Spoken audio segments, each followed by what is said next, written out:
자, 530번 보겠습니다. 2차 방정식이 나왔는데 개수가 되게 특이하네요. 그죠? 2022, 2021, 2023. 제가 선생님이 2차 방정식, 사실 2차 방정식 뿐만이 아니고 그냥 방정식을 푸는 해법은 뭐라고 했어요? 내가 근해공식이라 그랬니? 2차 방정식 해법 뭐라고 했어요? 원래 중3 과정에서는 인수분해, 그 다음에 제곱근의 정의를 이용한 해법, 완전제곱식을 이용한 풀이라고 하죠. 그 다음에 근해공식, 이렇게 세 가지로 분류를 하는데 제가 그런 얘기 했었죠. 완전제곱식을 이용한 풀이는 근해공식의 증명 과정과 같고, 근해공식은 사실 의미가 뭐라고요? 강제 인수분해다, 이런 얘기 했잖아요. 그러니까 2차 방정식 해법은 사실상 인수분해밖에 안 남게 되는 거예요. 무슨 말인지 알겠죠? 그러니까 되도록이면 2차 방정식 만나면 근해공식을 너무 빨리 쓰지 마시고 인수분해를 시도해보는 게 되게 좋다, 이런 얘기를 했잖아요. 시도해서 성공했나요? 일단 매우 잘했어요. 왜냐면 이제 인수분해 안 된다고 생각하는 학생도 있을 텐데, 이게 눈에 뭘로 보이면 참 좋냐면 2022-1 곱하기 2022 플러스 1로 보인다라고 하면 합차잖아요. 그럼 2022의 제곱 마이너스 1로 보일 텐데, 그러니까 얘가 이렇게 인수분해가 되는 건가? 라고 의심을 충분히 할 수 있어요. 그지 않냐? 굉장히 설득력 있는 얘기입니다. 알겠죠? 이거 근해공식 쓰는 거 아닙니다. 인수분해 되는 거 아니고요. 혹시 첫 번째 방정식이 인수분해가 안 된다고 착각한 친구들 위해서 이 착한 출제자가 밑에다 좀 더 쉬운 걸 줬어요. 친구야, 생각해봐. 이건 2023 곱하기 마이너스 1이잖아. 둘이 더하면 놀랍게도 2022야. 와, 그러네요. 그럼 위에 것도 되지 않을까? 약간 이런 느낌 아니니? 어떻게 생각하니? 무슨 말인지 알겠지? 그래서 첫 번째 2차 방정식은 근이 큰 근이라고 했는데 어차피 위에 있는 거는 마이너스 2022의 제곱분의 1 음수이기 때문에 볼 필요가 없죠. 즉 알파라는 놈은 여기서 발생하는 거니까 알파는 얼마예요? 1이다 이거고요. 베타라는 놈은 작은 근이니까 베타라는 놈은 마이너스 2023이겠죠. 그래서 알파 마이너스 베타는 2024다. 이렇게 쉬운 문제였고요. 네. 되도록이면 근해공식을 쓰지 않고 최대한 인수분해를 하려고 하셔야 인수분해하는 능력치가 늘어나는 거예요. 무슨 말인지 알겠죠? 언제부터 근해공식 쓰는 건가요? 라고 하면 네가 인수분해 못할 때, 이게 기준이거든요. 근데 그게 사람마다 다 달라요. 무슨 말인지 알겠죠? 네. 근데 근해공식을 쉽게 선택하는 학생일수록 인수분해하는 능력이 떨어집니다. 제 말 무슨 말인지 알겠죠? 네. 자신의 머리를 쓰지 않고 쉬운 길을 선택해왔기 때문에 머리가 여전히 안 좋은 상태로 남아있다, 이렇게 보시면 될 것 같고요. 네. 531번 2차 방정식의 양수인 근을 알파라고 할 때 다음의 값을 구하세요. 물론 양수인 근이니까 우리는 알파를 구할 수 있어요. 그잖아. 근데 구해서 대입하자니 값이 너무 거지 같잖아요. 지금 몇 차식이야? 5차식이니까. 이거 뭐 물어보는 문제지? 이 문제는 무엇을 묻습니까? 선생님, 값을 물어요. 뭐 이런 애도 있어요. 이 문제가 진짜 묻고 싶은 건 뭘까? 영준이 얘기해봐. 선생님 엄청 강조하잖아. 2차 방정식의 땡땡땡땡 혹은 방정식의 땡땡땡땡, 네 글자입니다. 근의 의미. 그렇죠. 근의 의미. 얘가 진짜 근이라면 여기 x에 대입하면 성립할 거기 때문에 알파의 제곱 더하기 2알파는 1일 거란 말이야. 그럼 얘가 뭘로 보여요? 1 더하기 알파로 보이잖아요. 얘는 1 빼기 알파로 보이잖아요. 그럼 근의 의미만 사용해서 이 식을 바꿔보면 알파 마이너스 3 그리고 마이너스 알파 마이너스 5 이렇게 되잖아. 이 상태에서 얘를 전개해보면 마이너스 알파의 제곱 마이너스 2알파 플러스 15가 나오는데 제가 포기하겠어요? 안 하겠어요? 안 하겠죠. 여기서 마이너스 알파의 제곱 마이너스 2알파는 마이너스 1일 거 아니겠습니까? 이거 마이너스 1이구나. 그럼 14알파잖아요. 야, 그럼 5차식을 1차식까지 내렸으면 이제 만족해야지. 알파 구해야지. 무슨 말인지 알겠죠?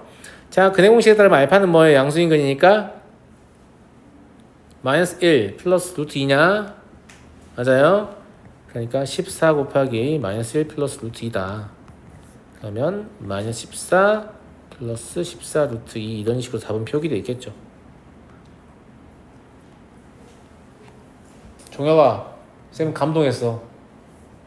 근의 의미 알겠죠? 근의 의미 교과서에서 방정식을 소개할 때마다 늘 나옵니다. 심지어 고1 교과서에도 방정식의 근의 의미, 방정식에 대입했을 때 방정식을 성립하게 하는 값을 근이라고 한다 이러면 아씨 뭐 이런 거 누가 몰라 이러면서 막 넘어가거든요. 학생들이 책 읽다가. 근데 이렇게 사용하지 못한다면 당신은 모르는 겁니다. 무슨 말인지 알겠죠? 이렇게 사용해 달라고 그렇게 계속 말하는 거예요. 제발 말 좀 들어라 이렇게 얘기하는 거야 쌤이. 알겠지? 자, 다음 문제. 세 유리수 ABC에 대하여 x에 대한 2차 방정식이 한 근이 빠바밤 뭐예요? 켤레근 정리가 성립하지 않는 상황입니다. 다른 한 근 뭐 베타야 멍청이 2-3이지 네가 멍청이야 무슨 말인지 알겠지? 이거 안 된다고 했어요. 이렇게 사용하는 걸 켤레근 정리라고 하는데 이 경우 켤레근 정리가 성립하려면 개수가 유리수여야 되거든요. 선생님 여기 유리수인데요? 야 이건 뭐 유리수 아니잖아. 루트 3b는 유리수 개수가 아닌 거예요. 무슨 말인지 알겠죠? 그래서 켤레근 정리를 사용하실 수 없습니다. 자, 그래서 이 문제의 핵심은 여기 루트 3b 때문에 유리수 개수 조건이 깨졌어요. 유리수 개수가 아니므로 켤레근 정리가 성립하지 않아요. 그러면 나머지 한 근은 당연히 2 마이너스 루트 3이 아닌 거죠.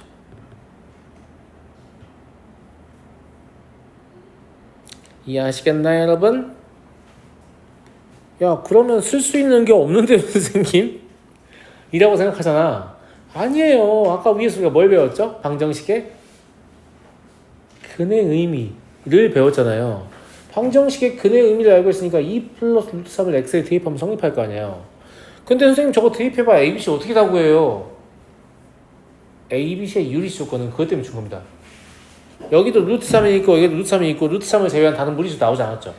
그럼 계산을 하게 되면 루트 3 달고 있는 애만 무리수고 루트 3 안 달고 있는 애들은 전부 다 유리수가 되는 거예요. 그럼 뭘 사용할 수 있어요? 무리수의 상등이요. 무리수의 상등을 쓸 수 있어요. 실제 대입해 보시면 무슨 말인지 바로 이해하실 텐데 문제는 대입하기 전에 이 생각을 해야 대입을 할 거란 말이지. 안 그러면 식 하나 가지고 미정계수 3개 어떻게 구하냐 깝깝하게 라고 생각해서 대입조차 못할 수 있고 가서 질문해야지 라는 게 결론이 될 수 있잖아요. 제 말 무슨 말인지 알겠어요? 네. 여기 앞에 있는 B 앞에 있는 루트 3과 근에 들어있는 루트 3이 같은 루트 3이 들어있는 건 우연이 아니고 그래야 전개해서 무리수의 상등을 사용할 수 있기 때문에 이해하시겠어요? 그럼 루트 3 달린 애만 모아볼까? 안 달린 애만? 누구 나와요? 4A하고 3B하고 아니 7A하고 왜냐면 뒤에 것도 정리되니까 7A하고 3B하고 C 그러면 7A 더하기 3B하고 C는 루트 3이 없고요. 루트 3이 달려있는 애는 4A 루트 3하고 2B 루트 3 남잖아요. 이렇게 이해하시죠? 네. 제 말이 이 말이에요. 얘도 유리수이고 얘도 유리수잖아요. 그러니까 무리수의 상등을 쓸 수 있고요. 네.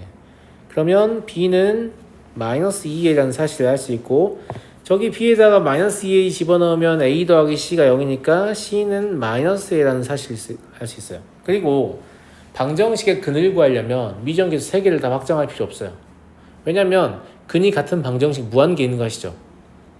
2차의 계수만 달리하면서 무슨 말인지 알죠? 네. 어차피 A를 약분하면 되는 문제이기 때문에 그래서 주어진 방정식은 AX의 제곱 A로 묶어버릴까요 그냥? 그러면 마이너스 2 루트 3x 마이너스 1은 0인데 어차피 이거 약분해도 상관없다고 했잖아요. A 0 아니니까 아시겠죠? 네. 그럼 근의 공식으로 풀어보면 뭐 나옵니까? 루트 3 플러스 마이너스 2 나오니? 그런 거 같네요. 그죠? 네. 그래서 근이 2 플러스 루트 3하고 마이너스 2 플러스 루트 3이었다는 사실입니다. 그러면 알파 더하기 베타 분의 1이라고 했으니까 2 플러스 루트 3하고 얘가 켤레는 아니긴 한데 알파랑 곱하면 얼마니? 마일 아니니? 그지? 예. 마이너스 1이니까 사실 이거 쓰는 거 좀 이상하다. 왜냐면 너네 여기서 이미 알파 베타의 곱이 마일인 걸 알잖아. 그럼 베타분의 1은 얼마니? 마이너스 알파잖아. 그러니까 알파 마이너스 알파라고 써있는 것 같은데? 세상에. 그죠? 무슨 말인지 알겠죠? 예. 이해됩니까? 이게 한 근이 나와 있었기 때문에 저도 이제 나머지 한 근을 구했는데 저도 지금 문제 풀다 어찌 보면 실수한 거죠. 더 쉽게 풀 수 있는 기회를 제가 상실했어요. 뭐를 봤으면? 이걸 봤으면 곱이 마이너스 1인 걸 금방 알 수 있잖아요. 맞아요? 그럼 얘가 마이너스 알파인 걸 알 수 있잖아요. 그럼 나는 베타를 왜 구해야 되지? 그냥 0인데 이렇게 더 빨리 풀 수 있었잖아요. 무슨 말인지 알겠어요? 선생님 풀고 나서도 나중에 이런 걸 발견하면 오, 내가 실수했다 라고 생각하지 맞았으니까 된 거 아닌가? 이렇게 생각하지 않습니다. 무슨 말인지 알겠죠? 저처럼 생각하셔야 문제 푸는 게 더 빠르고 더 정확해지는 거예요. 알겠죠? 되게 중요한 힌트였는데 내가 저걸 놓쳤구나 이렇게 생각해야죠. 왜 이런 일이 발생하냐? 문제에서 물어본 걸 제가 제대로 확인하지 않고 풀기 시작했거나 아니면 푸는 과정에서 문제에서 물은 것의 모양을 잊었기 때문이에요. 바꾸어 말하면 문제에서 묻는 것을 정확히 파악한 상태로 그걸 거의 외우다시피 한 상태로 문제 풀이를 하면 빠른 풀이할 가능성이 증가한다는 거죠. 근데 잘 안 돼. 왜냐면 요거 하나 두뇌에 담고 있으면 그것 때문에 두뇌의 용량이 좀 줄거든. 무슨 말인지 알아? 그럼 문제 풀이한 역량이 좀 떨어지니까. 그러니까 이거는 우리가 계속해서 개선해야 될 숙제야. 한 번에 해결되진 않아. 무슨 말인지 알겠니? 자, 533번 보겠습니다.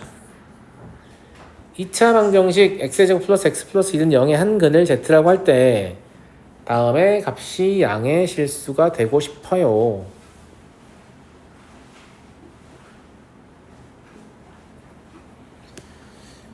이게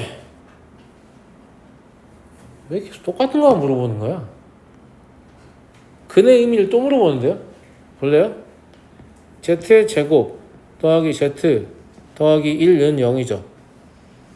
그죠? 그리고 이걸 보면 이 식이 달리 보일 겁니다. 어떻게 보입니까? z의 n제곱 1 플러스 z가 마이너스 z의 제곱으로 보이지 않냐? 그지? 이렇게 보이지 않아, 가들? 그런 거 같지?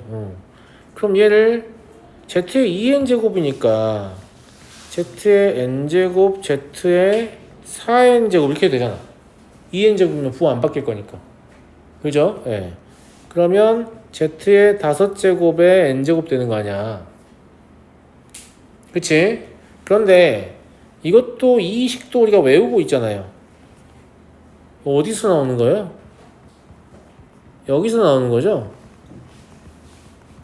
그죠? 즉 x의 세제곱은 1 여기서 인수되는 식이기 때문에 당연히 z의 세제곱도 1일 거 아니에요. 그렇지 않니? 그럼 얘가 뭘로 바뀌어요? z의 세제곱은 1이니까 의미가 없잖아요. 그러면 z의 n제곱 2제곱의 n제곱인 거죠. z의 2n제곱을 z의 제곱의 n제곱으로 해석할 수도 있지만 z의 n제곱의 제곱으로 해석할 수도 있단 말이에요. 내 말 무슨 말인지 알겠니? 야, 근데 얘가 양의 실수가 된다고 했으니까 이 z가 거듭 제곱해서 양의 실수가 되려면 무조건 3의 배수 해야 되지 않니? 맞아요, 안 맞아요? 그러니까 이런 방식으로 읽든 이런 방식으로 읽든 n은 뭐가 돼야 돼요? 3의 배수가 돼야겠네요. 정말 무슨 말인지 알겠죠? 그럼 이 문제는 50 이하의 3의 배수의 개수를 구하시오. 48까지죠. 따라서 16개가 답이 되겠네요. 선생님이 근의 의미를 왜 강조하는지 알겠니? 벌써 근의 의미로 세 문제 풀었어요. 우리 지금 오늘 네 문제 풀었는데 무슨 말인지 알겠죠? 예. 네 문제 풀었는데 지금 여기서 네 문제 풀었는데 세 문제가 근의 의미였다. 엄청난 거죠. 엄청난 비중입니다. 특히 심화 문제에서 더 그렇습니다. 알겠죠? 평이한 문제에서 좀 덜 그렇고 어려운 문제랍시고 나오는 문제들이 근의 의미를 활용하는 문제들이 진짜 많아요. 알겠니? 자, 534번 가보겠습니다.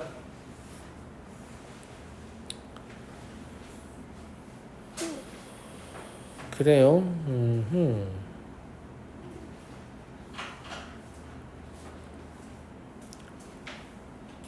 AP의 길이를 구하시오.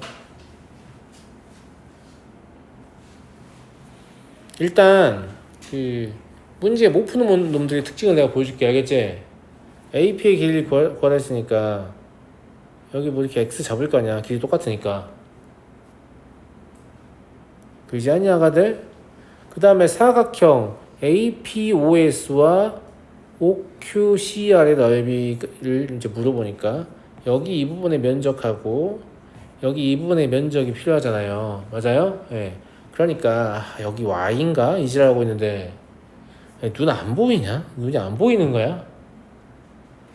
자, 이거는 문제 해석하기 전부터 저는 사실 문제를 읽어보지 않았는데 뭐가 보이냐면 직각삼각형이 있었잖아요. 그러면 이 삼각형하고 이 삼각형하고 이 삼각형이 닮음이 보인단 말이에요.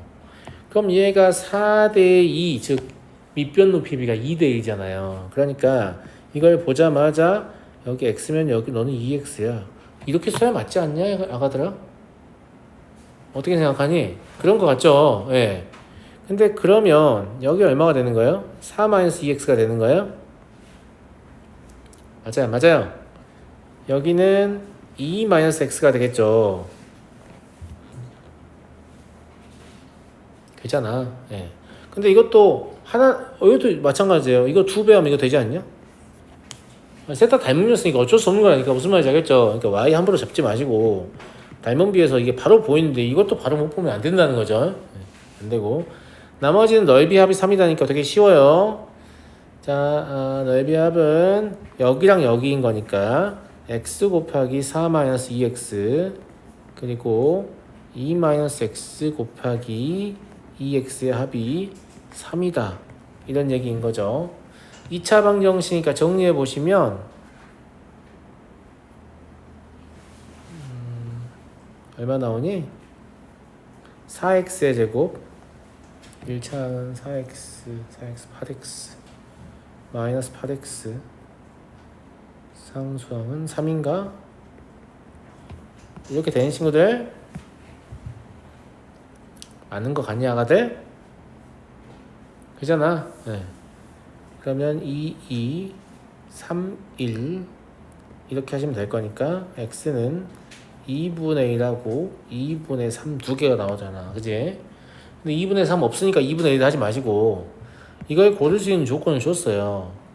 AP의 길이가 PB의 길이보다 작다라고 했으니까 x는 1보다 작다라고 이미 준 거란 말이에요. 무슨 말인지 알겠어요? 이거 안 되고 이거 된다. 객관식 보기 2분의 3도 있으면 둘 다 체크할 거야? 응? 그거 아니잖아요. 무슨 말인지 알겠죠? 네.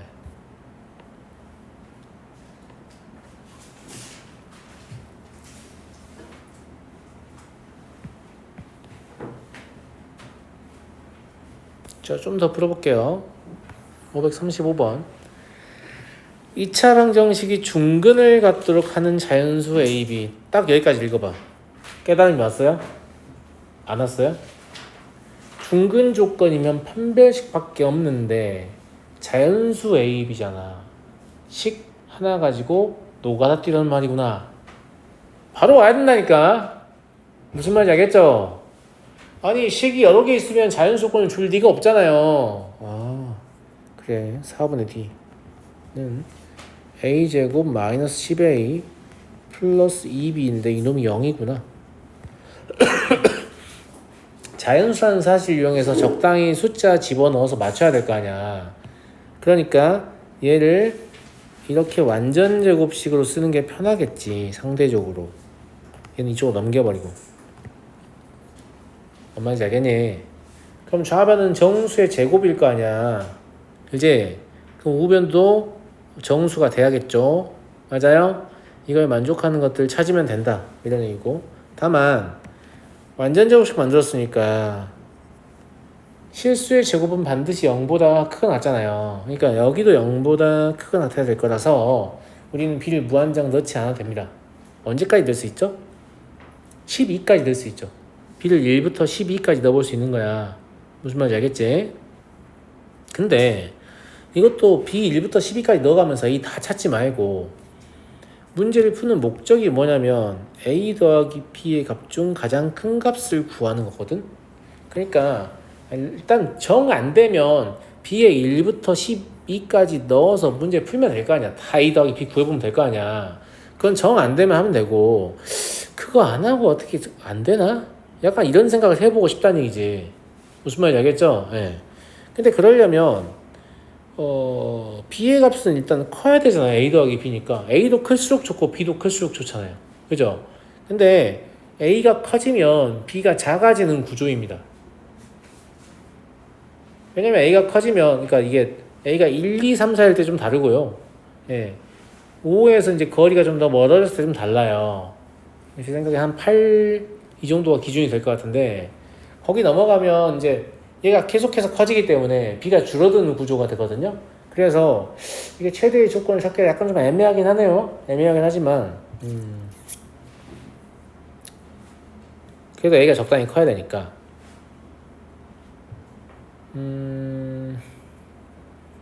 a가 그냥 해보는 거예요. 예. 저도 이렇게 딱 이때가 최대 이렇게 골라지는 느낌은 아니거든요. 골라지는 느낌은 아니고 A가 어차피 1, 2, 3, 4 시작하는데 2라고 생각해봐요. 그러면 저게 16이죠. 16이 되려면 저기서 9를 빼야 되니까 어차피 안 돼요. 해볼 필요도 없어요. 무슨 말인지 알겠죠? 왜냐면 B가 자연수니까 9가 안 나오잖아. A가 2라고 해봐. 그죠? 그럼 16이니까 A는 2일 때 B는 8일 거거든요. 무슨 말인지 알겠잖아. 근데 A가 2라는 말은 제곱한 값이 9란 얘기니까 사실 A가 8일 때랑 똑같지 않을까? 쌤말 무슨 말인지 알겠지? 그렇군. 그럼 벌써 꽤 큰 것 같은데? 88? 그렇지 않니? 이게 답인가요? 아직 확인은 안 됐어요. 근데 꽤 큽니다. 알겠죠? 첫 번째 시도 꽤 큰 값이 걸렸어요. 자, A에 3을 넣을 수는 없을 것 같아요. 왜냐면 3을 넣게 되면 4가 되니까 좌변은 홀수인 상태를 유지해야 되죠. 그죠? 예. 그러니까 A에 4를 넣어요. 근데 A를 4를 넣으면 6을 넣는 거 같잖아요. 맞죠? 예. 그럼 이때 B는 얼마냐면 12네요. 사실 진짜 몇 개 안 되네요. 그죠? 예. 깝깝해서 그냥 다 해봤는데 이러면 6하고 12일 때가 최대가 됐잖아요. 두 개를 비교해보면 아래는 18이고 위에도 18이냐? 16이냐? 그럼 18일 때가 최대겠죠. 예. 그래서 최대값은 얼마다? 18이다. 이렇게 보면 되겠네. 실질적으로 되는 게 몇 개 없었어요. 아까 제가 B1부터 12까지 된다고 했지만 그거는 0보다 크거나 같다 조건만 따졌을 때 그런 거고 실제로 가능한 케이스는 4가지밖에 안 되는 것 같은 그런 상황입니다. 자, 다음 536번입니다. 정수 n에 대하여 방정식에 서로 다른 실근의 개수. 이건 엄청 쉬운 문제죠. 그지? 진짜냐? 진짜의 뻥이야? 진짜지. 왜냐면 2차 방정식이니까 판별식 딱 때리면 될 거 아니에요. 그죠? 네.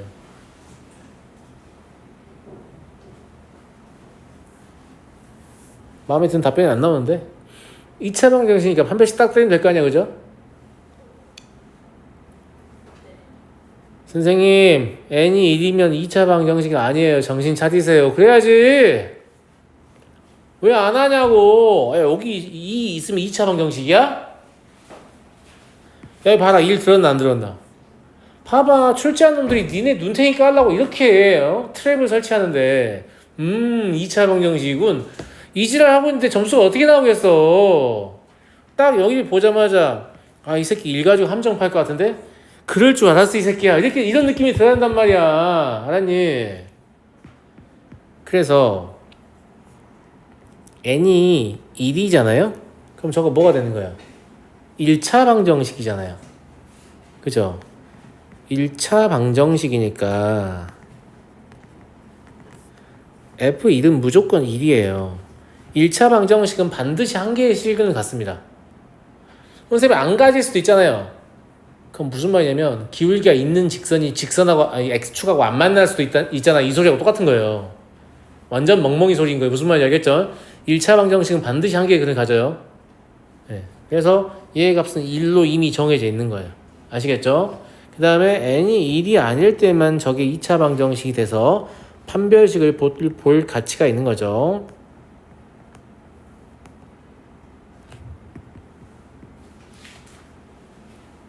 마이너스 n 플러스 1인가? 네. 그럼 2 마이너스 n이네요. 그래서 얘를 구해보시면 F0은 제가 0 집어넣으면 2니까 양수니까 근 2개라는 얘기잖아요. F1은 그냥 1개라고 했죠. F2는 0이니까 중근이니까 1개겠죠. F3은 음이니까 허근이니까 0개겠죠. 그래서 답은 4개다. 이해하시겠습니까? 네. 그 다음 문제가 복잡도가 조금 있으니까 그냥 다음 시간에 하죠.